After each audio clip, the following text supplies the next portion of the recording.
Hey guys, কি অবস্থা তোমাদের? তোমরা অনেকে জিজি গেম স্পেস ফার্স্ট ইমোট টিউটোরিয়ালের কাছে এসো। তোমাদের আজকে দেখিয়ে দেবো কিভাবে জিজি গেম স্পেস দিয়ে তোমরা পিসির মতন ইমোট দিতে পারবা। তোমাদের পিসির মতন ইমোট দেওয়ার জন্য তোমাদের প্রথমে উপরের এই আইকনটাতে ক্লিক করে দিতে হবে। তারপরে এখানে ম্যাক্রো বাটনটার উপর ক্লিক করে দিতে হবে। তারপর এখানে সেটআপ ট্রিগার নামে একটা অপশন দেখতে পারবা, ওইটার উপর ক্লিক করে দিতে হবে। ওইখানে দেওয়ার পরে এখানে ক্যান্সেল আর ওকে চলে আসবে, ওখানে তুমি ওকে করে দাও। তারপরে এখান থেকে ক্লোজ করে দাও। তারপরে দেখতে পারবা এখানে দুইটা ম্যাক্রো বাটন চলে এসেছে, একটা ছোট আর একটা বড়। তোমরা ছোটটা ক্যান্সেল করে দাও আর এইখান থেকে তোমাদের বড়টার সেটিংয়ের উপর ক্লিক করে দাও।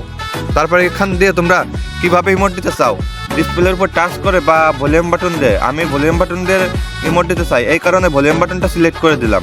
এখান থেকে পারমিশনটা ওকে করে দিলাম। তারপর এখান থেকে নতুন একটা ট্রিগার অ্যাড করতে হবে, এই কারণে প্লাস বাটনের উপর ক্লিক করে এখানে ট্যাবে ক্লিক করে দাও। ট্যাবে ক্লিক করে দেওয়ার পরে এখান থেকে ক্লোজ করে দাও। তারপর দেখতে পারবা নতুন একটা ট্যাব চলে এসেছে, ওইটা তোমরা ইমোট বাটনের উপর রাখো। ওইখানে রাখার পরে এখানে একটা সেটিং করতে হবে, এখানে তোমরা কেজি ট্যাব এটার উপর সিলেক্ট করে দাও।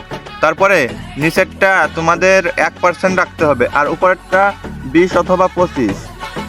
আমি এখান থেকে 27 বা তার একটু কম রেখে দেবো। একটু ওয়েট করো সবাই। এখান থেকে আমি 21 করে দিলাম। তারপর এখান থেকে ক্লোজে ক্লিক করে দিতে হবে। তারপরে ম্যাক্রো ট্রিগার এই বড়টার সেটিং করতে হবে। এটা জাস্ট ছোট করে এই ইমোট বাটনের উপর রেখে দিলেই হয়ে যাবে। তারপর এখান থেকে সেভে ক্লিক করে দাও। তারপর এখানে প্লাস বাটনে ক্লিক করলে তোমরা দেখতেই পারতেছো পুরো পিসির মতন ইমোট দিতে পারতেছো। তোমরা যারা যারা ভিডিওটা এখনো দেখতেছো প্রত্যেকে ভিডিওটা লাইক করে দাও এবং তোমাদের বন্ধুদের কাছে ভিডিওটা শেয়ার করে দাও এবং এইরকম ভিডিও পেতে আমার ইউটিউব চ্যানেলটা সবাই সাবস্ক্রাইব করে রাখো।